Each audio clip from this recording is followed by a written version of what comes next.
Don't have a whole lot to show you for this next one, but do want to show you a few things. First of all, I've got my my neck here. I've already added the tuning pegs to it. Tuning pegs are basically three pieces. You have a inner sleeve that screws into the basic body, and there's a washer on there. You need to make sure the washer is on top.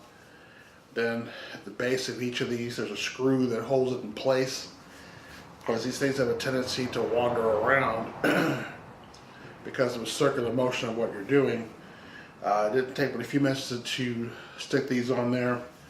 One thing is, these screws are tiny, so if you're not used to working with something small, you may have to do like I did and get a special screwdriver to get those in there. You know, a lot of these screws I'm looking at are actually quite small for the pickups, a lot of things, so get you a nice small screwdriver. I picked up one at an AutoZone for about $2 in a set with a flathead and little Phillips.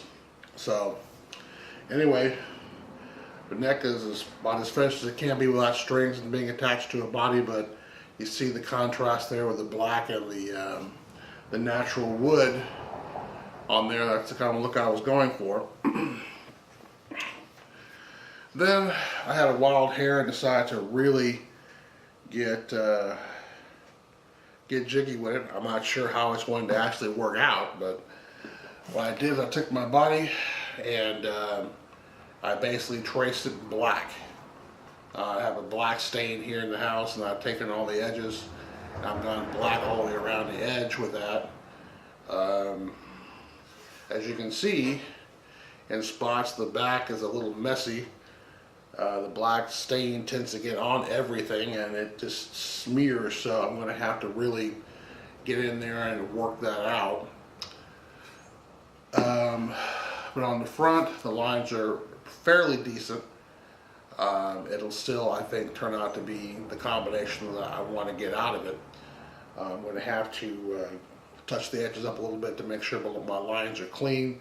I'm going to leave the middle natural, and I think with the the black hardware, it's going to pretty well look like I want it to look. A nice, I won't quite call it a Harlequin effect, but the light and the dark together on the same piece there. So that's what I'm after. A couple of things to throw out at you. If anybody is looking to finish one of these guitars and you want a tongue oil finish, don't stain it. Most stains are oil based, and you can't put tongue oil, which is an oil base, on top of another oil based substance, which is the stain, and expect it to stick. If you're going to do tongue oil, it has to be the natural wood. And this doesn't stick any other way.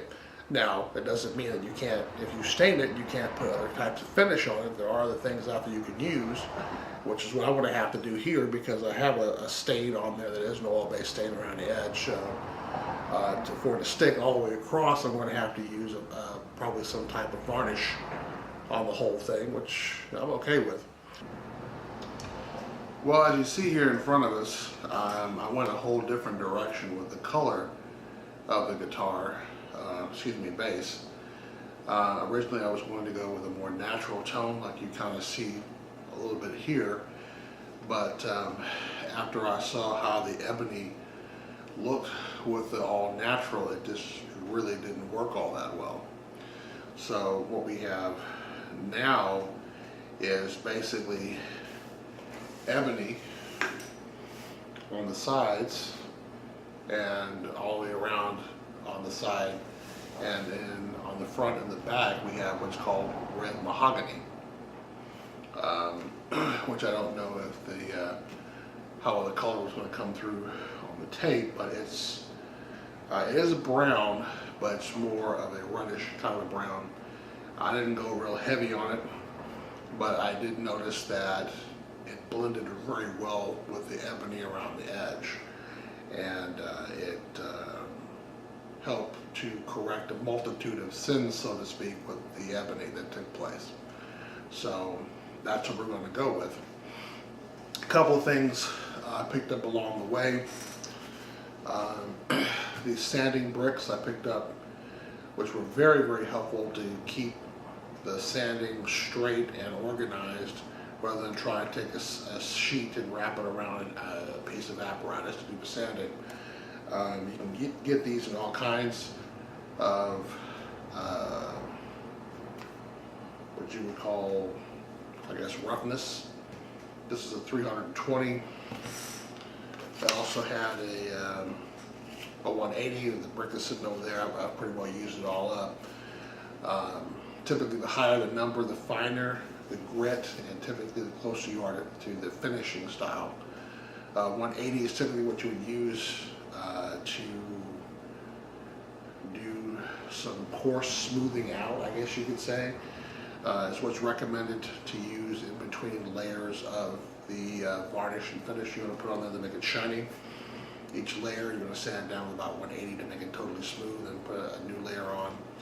But when you get down to like maybe the fourth or fifth layer, you start using something like a 220 or a 320 to get that smooth as glass finish on top. So this is, it's stained. We're probably going to hit it with the varnish sometime this weekend or later. Typically when you put the shiny on it, you have to wait 5 hours between coats. So considering I have a day job, it's going to be like one coat a day for the next several days. Put a coat on, next day I'll be able to sand it, and put a coat on and whatnot. So it'll be probably a good week before I'll see it really looking the way it ought to look. Then once we have all the shiny done, then we can start putting in the components. So here it is, colored up, and that ends this particular romp of my messy garage, and look forward to the third chapter of this book. Until next time.